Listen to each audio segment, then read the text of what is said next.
Bismillahirrahmanirrahim. Assalamualaikum warahmatullahi wabarakatuh. Alhamdulillah. Alhamdulillahilladzi arsala rasulahu bil huda wa dinil haq liyudhhirahu 'alad dini kullihi wa kafa billahi syahida. Wa asyhadu an la ilaha illallah wahdahu la syarika la iqraran bihi wa tauhida. Wa asyhadu anna Muhammadan abduhu wa rasuluh. Allahumma shalli wa sallim ala nabiyyina Muhammadin wa ala alihi wa ashabihi ajmain, amma ba'd. Ikhwan wa akhwati fillah, hafizakumullah. Assalamualaikum warahmatullahi wabarakatuh. Hadirin wal hadirat,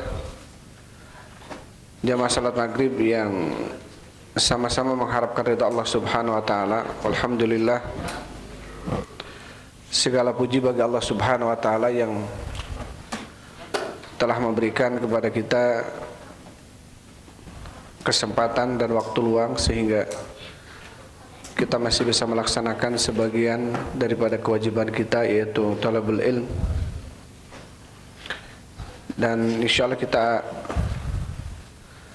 akan lanjutkan kajian kita, pembahasan kita dalam kitab Riyadhus Shalihin karya Imam Nawawi rahimahullahu ta'ala. Terakhir kita sampai bab istihbabi tawassuti fil libas. Bab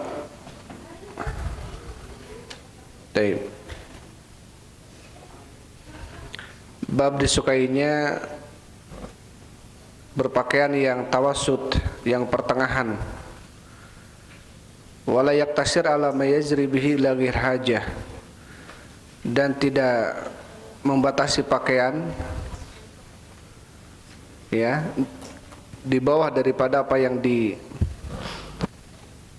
disebutkan tanpa hajat. Artinya kita tidak boleh memakai pakaian tersebut seakan-akan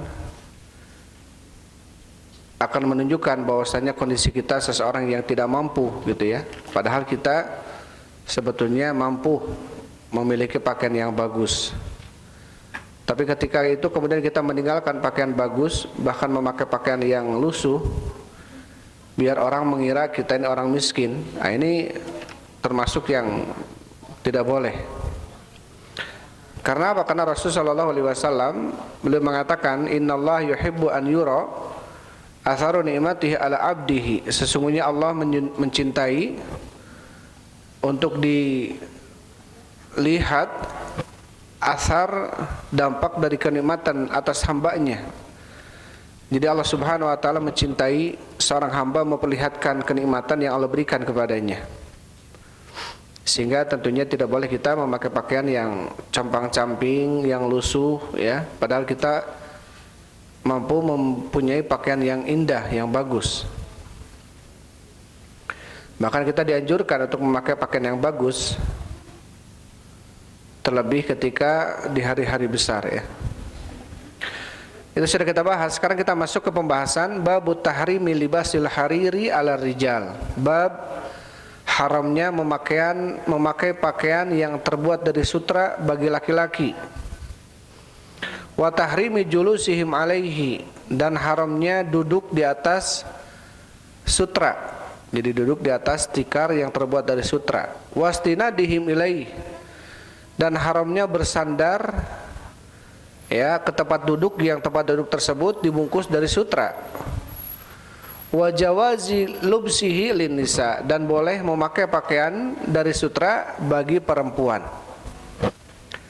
Dari judulnya saja kita sudah paham ya. Tentang yang pertama, haramnya memakai pakaian sutra bagi laki-laki.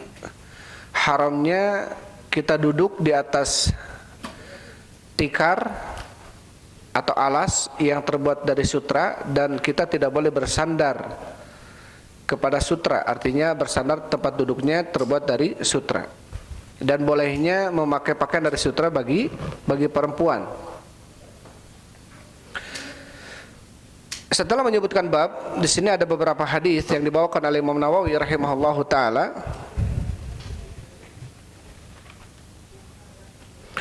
Al-haditsul awal, hadis yang pertama, An Umar bin Al-Khattab radhiyallahu anhu qala, dari Umar bin Al-Khattab, semoga Allah Subhanahu wa taala meridainya.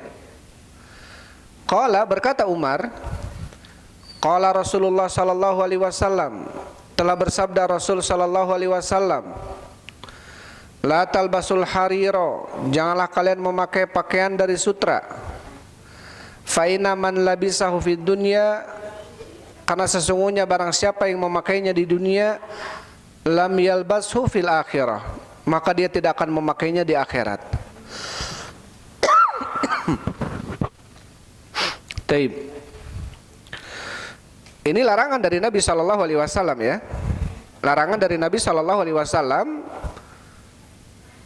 terkhusus bagi kita para laki-laki. Untuk apa? Untuk tidak memakai pakaian yang terbuat dari sutra. Karena barang siapa yang memakainya di dunia, maka dia tidak akan memakainya di akhirat.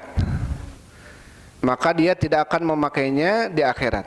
Ini bentuk ancaman ya dari Rasul sallallahu alaihi wasallam bagi orang-orang yang memakai sutra di dunianya, terkhusus laki-laki, maka dia tidak akan memakainya di akhirat. Ada mengatakan dia tidak akan memakainya di akhirat. Ada mengatakan dia tidak akan masuk surga sehingga tidak bisa memakai pakaian dari sutra. Ada mengatakan bahwasanya dia masuk surga hanya saja ketika orang lain penduduk surga mereka berbangga dengan pakaian sutranya, maka orang tersebut tidak bisa karena dia telah memakainya di dunia. Tetapi kalau Syekh Muhammad bin Shalih Al-Utsaimin rahimahullahu taala, beliau mengatakan wa hadza ya'ni annahu la yadkhulul jannah. Maksud dari sini adalah bahwasanya pelaku yang melakukan di dunianya memakai sutra, dia diancam tidak akan masuk surga gitu. Ya, ini menunjukkan apa? Menunjukkan dosa besar memakai kain sutra itu. Ya, menunjukkan bahwasanya memakai kain sutra adalah dosa besar karena diancam oleh Allah di akhirat. Tetapi sebagian mengatakan bahwasannya dia masuk surga, hanya saja dia di surga dan nanti dia tidak bisa memakai pakaian dari sutra, yang mana penduduk surga mereka bersenang-senang dengan itu. Taib. Inti dari apa yang disampaikan adalah dari hadis Rasulullah ini tentang apa? Larangan bagi laki-laki memakai pakaian yang terbuat dari sutra. Taib, kita lanjutkan karena ada 6 hadis ini yang berkaitan dengan bab. Kemudian wa anhu, dan darinya, masih dari siapa? Dari Umar bin Al-Khattab, semoga Allah meridainya, beliau mengatakan, sami'tu Rasulullah sallallahu alaihi wasallam yaqul, aku telah mendengar Rasul sallallahu alaihi wasallam bersabda, innama yalbasul harira man la khalaqa lahu, sesungguhnya yang memakai pakaian yang terbuat dari sutra adalah orang-orang yang tidak mempunyai bagian untuknya. Ya, dalam riwayat Bukhari, ai man la khalaqa lahu fil akhirah, artinya bagi orang yang tidak akan mendapatkan bagian baginya di akhirat. Ya, dalam riwayat lainnya, ai la man khalaqa lahu ai la nasiba lahu, bagi orang yang tidak akan mendapatkan bagian baginya di akhirat. Maka dengan hadis ini menguatkan bahwasanya apa? Orang yang memakai pakaian dari sutra di dunianya, maka dia tidak akan mendapatkan bagian di akhirat. Ya, maka dia tidak akan mendapatkan bagian di akhirat. Menunjukkan apa? Menunjukkan memakai pakaian dari sutra ini haram. Ya, memakai pakaian dari sutra adalah haram. Kenapa? Karena telah diharamkan oleh Rasul sallallahu alaihi wasallam. Taib. Kemudian hadis yang ketiga, wa an Anas radhiyallahu anhu qala, dari Anas bin Malik semoga Allah meridainya, qala berkata, qala Rasulullah sallallahu alaihi wasallam, telah bersabda Rasul sallallahu alaihi wasallam, man labisal harira fid dunya lam yalbashu fil akhirah, muttafaqun alaih. Barang siapa yang memakai pakaian dari sutra di dunianya, maka dia tidak akan memakai di akhirat. Muttafaqun alaih. Ini hampir semana ya dengan hadis yang di atas, karena ada ancaman orang yang memakainya di dunia, maka di akhirat dia tidak akan memakainya. Kemudian al-haditsu rabi, hadis yang keempat, wa an Ali radhiyallahu anhu qala, dari Ali semoga Allah meridainya, qala berkata Ali, ra'aitu Rasulullah sallallahu alaihi wasallam akhadha hariran.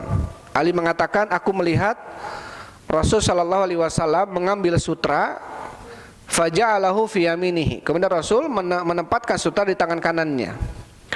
Wa dhahaban, dan Rasul mengambil emas, faja'alahu fi shimalihi, dan Rasul menjadikan di tangan kirinya.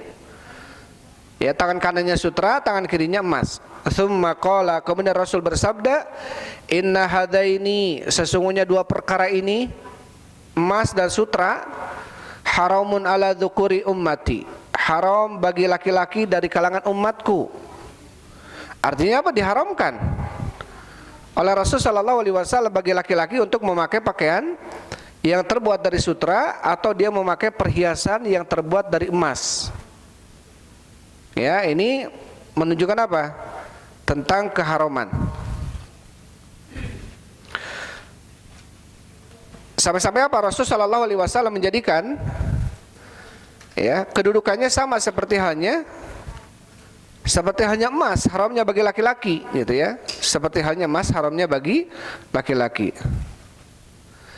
Dalam sebuah hadis Rasulullah mengatakan, ya amadu ahdukum ila jumratin minan nar.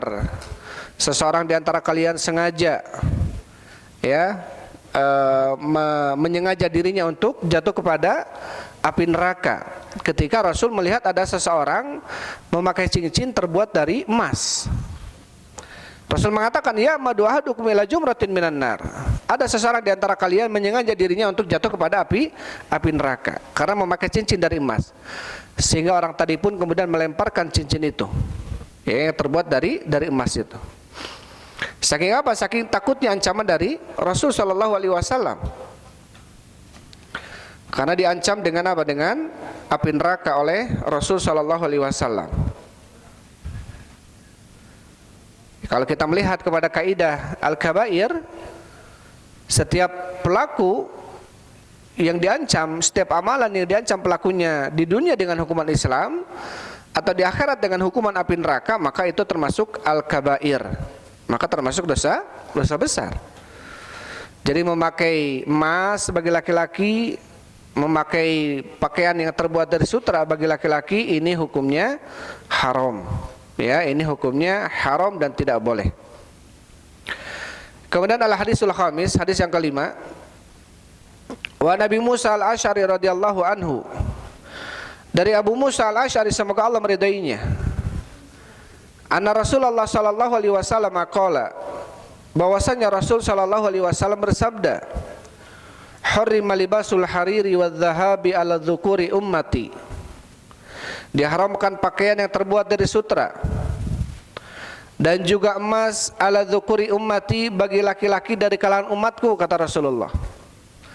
Wa uhilla li inatsihim, dan dihalalkan bagi perempuan-perempuannya. Maka menunjukkan sutra, perempuan boleh pakai sutra, ya, dan perempuan boleh pakai emas. Tetapi yang dimaksud di sini adalah sutra haram bagi laki-laki. Taib. Ini riwayat Tirmidzi wa qala haditsun hasanun sahih. Hadis ini diriwayatkan oleh Imam Tirmidzi dan Imam Tirmidzi mengatakan hadis hasan sahih. Kemudian hadis sadis, hadis yang ke-6, an Hudzaifah radhiyallahu anhu qala, dari Hudzaifah semoga Allah meridainya. Qala, berkata Hudzaifah, nahana Nabi sallallahu alaihi wasallam an nashraba fi aniyati adh-dhahabi wal fiddah. Telah melarang kami Nabi sallallahu alaihi wasallam untuk meminum dari bejana yang terbuat dari emas dan perak. Wa an na'kula fiha, dan melarang kami untuk memakan makanan dari tempat yang terbuat dari emas dan perak. Wa an lubsil hariri wa dibaj, dan juga mengharamkan bagi kami memakai apa? Memakai pakaian yang terbuat dari sutra. Wa an najlisa alaihi, dan mengharamkan bagi kami untuk duduk di atasnya. Hadis ini rawahul Bukhari. Hadis diriwayatkan oleh Imam Bukhari. Dari 6 hadis yang tadi disampaikan jelas ya, bahwasanya apa? Yang pertama, Rasul sallallahu alaihi wasallam mengharamkan pakaian sutra dan memakai emas untuk laki-laki, dan duduk di atas tikar atau alas-alas yang terbuat dari sutra dan bersandar kepadanya. Dan dibolehkan pakaian tersebut bagi apa? Bagi perempuan. Jauh-jauh sebelumnya atau jauh-jauh, dan berarti 1445 tahun yang lalu ya, Rasulullah mengatakan haram tentang apa? Sutra ini. Dan di dalam hadis yang lainnya Rasul mengatakan, dalam hadis Bukhari atau Muslim, hadis yang sahih, la yakunanna qaumun min ummati, akan ada sekelompok dari kalangan umatku, kata Rasul, yastahilunal hira wal harira wal khamra wal ma'azib. Akan ada sekelompok dari umatku, kata Rasulullah, kaum yang mana mereka menghalalkan perzinahan, mereka menghalalkan sutra, mereka menghalalkan khamr, dan mereka menghalalkan alat-alat musik. Hadis ini sahih. Jauh-jauh Rasulullah SAW mengatakan 1445 tahun yang lalu gitu ya, atau lebih mungkin. Karena ini hadis ini madani ya. Mengabarkan akan ada sekelompok dari kalangan umatku apa? Orang-orang yang menghalalkan apa? Zina dihalalkan, sutra dihalalkan, minuman keras dihalalkan, dan juga apa? Dan juga alat-alat musik. Ini sebagian sudah menjadi halal bagi sebagian yang lainnya. Ada sekarang perda-perda, peraturan-peraturan daerah ya, yang kemudian apa? Menghalalkan minuman-minuman yang beralkohol, kalau itu di bawah 10% atau 5%. Sama saja ya. Kullu ma askara qaliluhu wa katsiruhu haram. Setiap yang memabukkan, sedikitnya ataupun banyak, tetap haram. Walaupun di bawah 5%, kalau di alkohol, maka minuman ini memabukkan, tidak boleh. Tapi perda sebagian tempat, peraturan daerah sebagian tempat menghalalkan itu, bir atau minuman-minuman yang 5% atau 10% ke bawah itu dihalalkan. Menunjukkan apa? Akan ada orang-orang yang menghalalkan ini. Dan juga kita melihat bagaimana banyaknya laki-laki memakai pakaian dari sutra. Ini banyak bentuk kemegahan, bentuk kemewahan. Pakai pakaian dari sutra, cincinnya cincin apa namanya? Berlian, emas. Laki-laki pakai kalung juga dari emas gitu ya.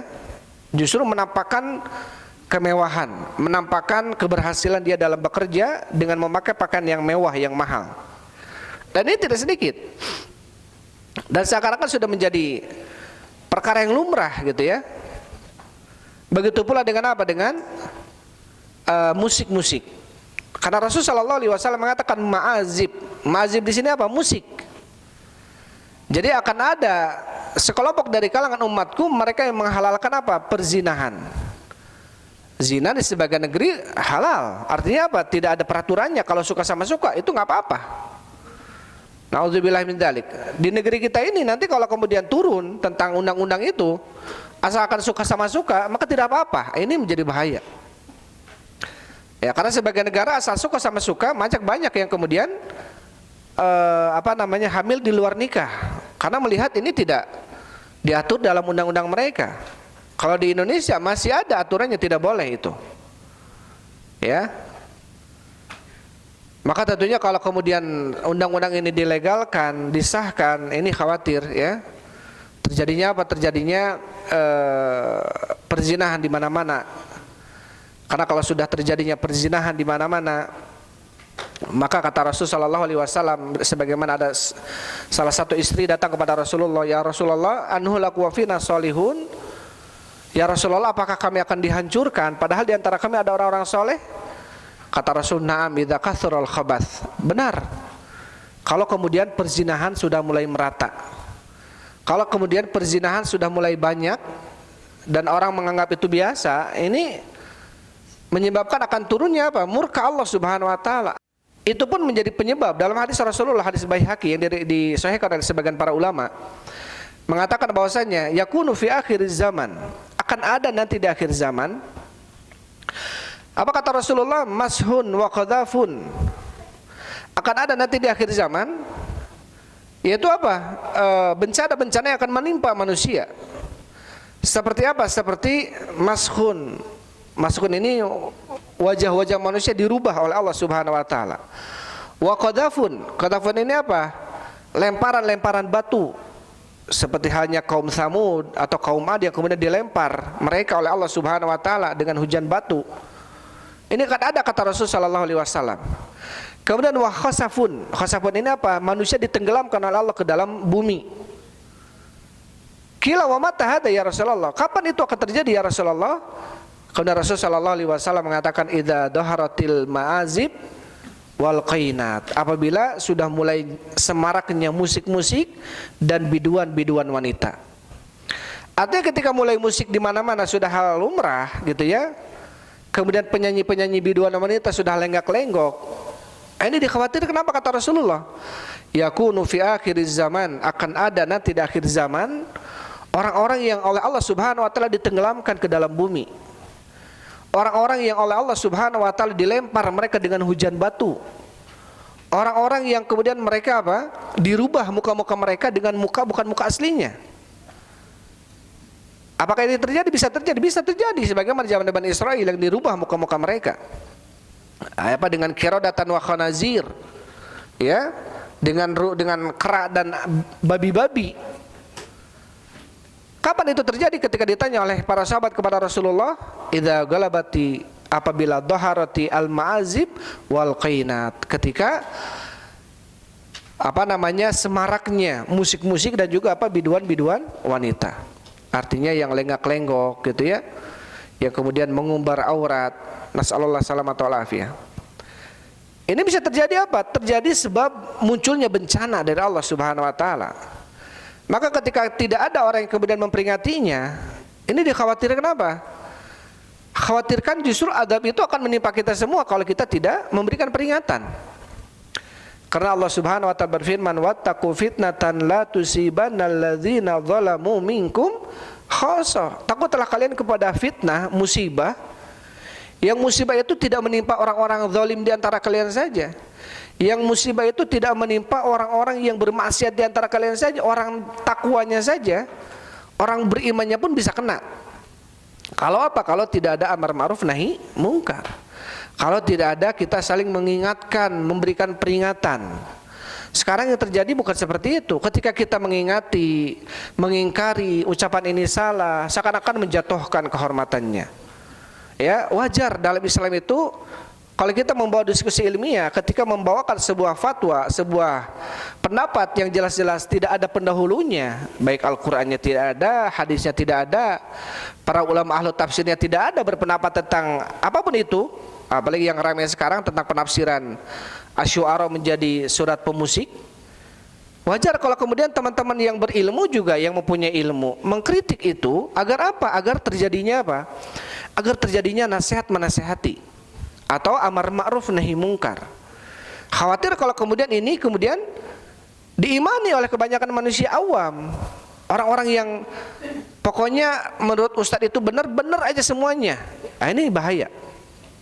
Ini yang menjadi bahaya. Ya, ketika diingatkan malah yang mengingatkannya malah sekarang mau dipolisikan atau apa gimana gitu ya. Nasallahu salamata wal afiyah.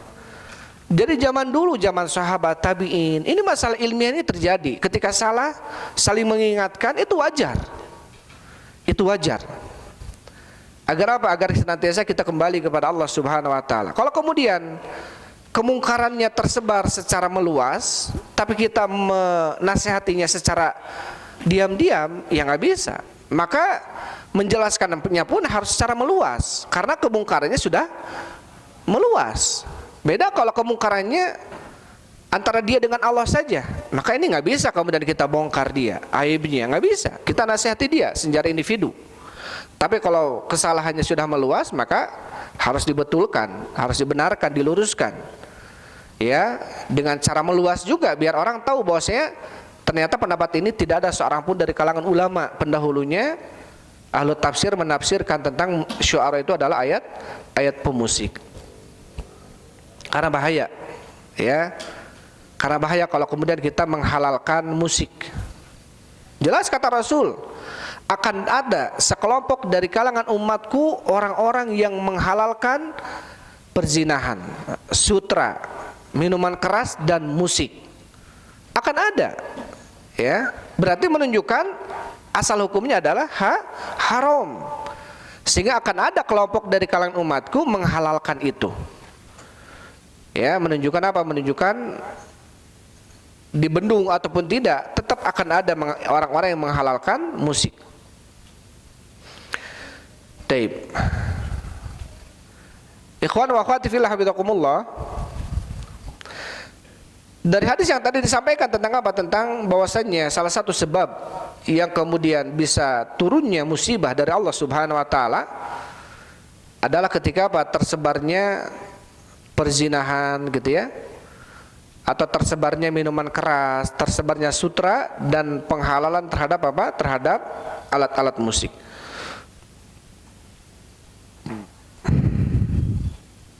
Ini menunjukkan bahwasanya apa? Bahwasanya ini perkara besar. Ini perkara besar yang bukan hanya apa ya? Bukan perkara sepele gitu ya. Karena ini termasuk perkara yang bisa menyebabkan turunnya azab dari Allah Subhanahu wa taala. Berarti Allah murka. Berarti Allah murka ya kepada musik-musik itu. Apalagi kalau kemudian membawakan pendapat bahwasanya ada dari kalangan sahabat Nabi yaitu Hasan bin Thabit, itu penyairnya Rasul diartikan dengan pemusiknya Rasulullah. Bagaimana bisa Rasul mengharamkan musik tapi ada di kalangan sahabat yang dekat dengan Nabi pemusiknya Rasulullah? Itu kan nggak mungkin, ya, nggak mungkin gitu. Karena Hasan bin Thabit ini memang jago syair, ya, jago syair. Ketika penyair Arab mereka bersyair, maka kemudian Hasan bin Thabit melawan syair mereka dengan syair lagi.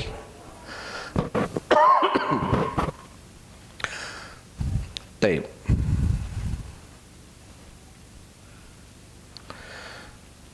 Itu hadis 6 hadis ya yang disampaikan untuk malam ini. Tentang apa? Tentang haramnya memakai pakaian dari sutra bagi laki-laki dan haramnya duduk di atas alas yang terbuat dari sutra dan bersandar kepadanya, dan bolehnya memakai pakaian dari sutra adalah para perempuan. Nah, jadi ini perempuan dibolehkan. Perempuan dibolehkan. Sebagian juga ada yang mengatakan dibolehkannya adalah para perempuan untuk berhias di depan suaminya. Untuk berhias di depan suaminya. Tapi kalau perempuan keluar pakai pakaian sutra, ini termasuk tabarruj, ya. Termasuk wala tabarrujna tabarrujal jahiliyatil ula, kata Allah. Janganlah wahai para perempuan bertabarruj seperti tabarrujnya jahiliyah orang-orang dahulu. Artinya orang-orang dahulu, perempuan-perempuan dahulu suka menampakkan perhiasan-perhiasan mereka di depan laki-laki ajanib. Jadi bukan suami, bukan anak, bukan saudaranya.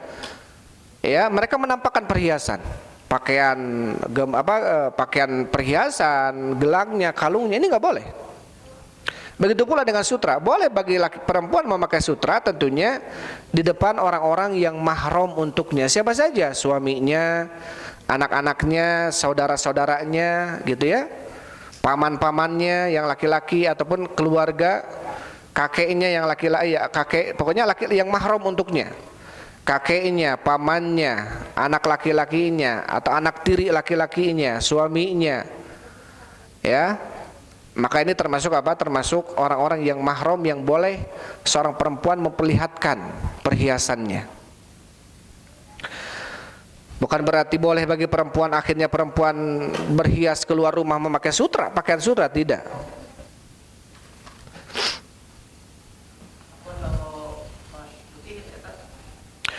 Sebagian mengatakan emas putih ini bukan dahab, ya, bukan dahab dan dibolehkan bagi laki-laki.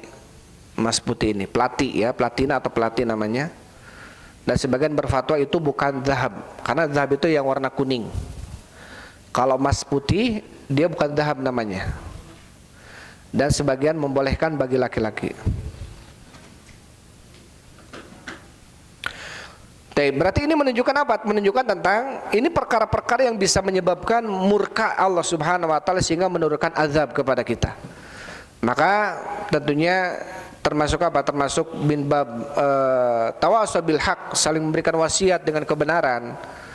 Ya, wajar kalau kemudian di antara kita ada yang saling mengingatkan, karena kita nggak sempurna, ada kalanya salah. Ketika kita salah kemudian ada saudara kita mengingatkan, itu justru kita harus bersyukur kepada saudara kita karena telah mengingatkan kita ketika kita salah. Coba bayangkan kalau kita nggak diingatkan sama sekali, terus saja merasa benar padahal salah misalkan, itu kan lebih bahaya. Itu saja, wallahu a'lam bishawab. Ini sudah hadis yang ke-6.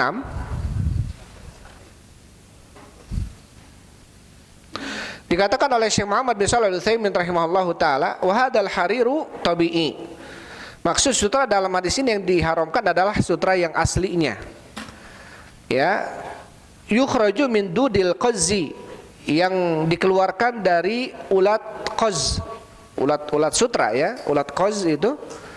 Wa mal hariru sinai falaysa haraman. Adapun sutra yang sifatnya sinai, ada sutra yang buatan.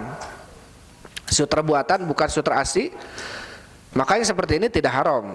Lakin layan bagi lirajuli an yalbisahu lima fihi minal muyu'ah. Tapi seorang laki-laki enggak pantas pakai pakaian sutra karena akan terlihat lebih muyu'ah. Muyu'ah ini apa? Muyu'ah ini enggak gentleman gitu. Muyu'ah ini kayak apa ya? Kayak lenggak-lenggok gitu ya. Karena kalau sutra itu condongnya lebay ya. Muyu'ah ini lebay, Masya Allah ya. Lebay ya, muyu'ah betul. Muyu'ah ini lebay. Jadi laki-laki ini nggak pantas, walaupun itu sutranya sutranya buatan, nggak asli, sepantasnya laki-laki nggak pakai itu, karena akan lebih terlihat muyu'ah. Ini kata Syekh Utsaimin ya, muyu'ah ini lebay gitu ya, kemayu, lenggak-lenggok kayak perempuan gitu. Tentunya ini tidak boleh. Itu saja karena sudah adzan. Wallahu a'lam bishawab. Alhamdulillah wassalatu wassalamu ala Rasulillah. Subhanakallahumma rabbana wa bihamdik, asyhadu an la ilaha illa anta astaghfiruka wa atubu ilaik.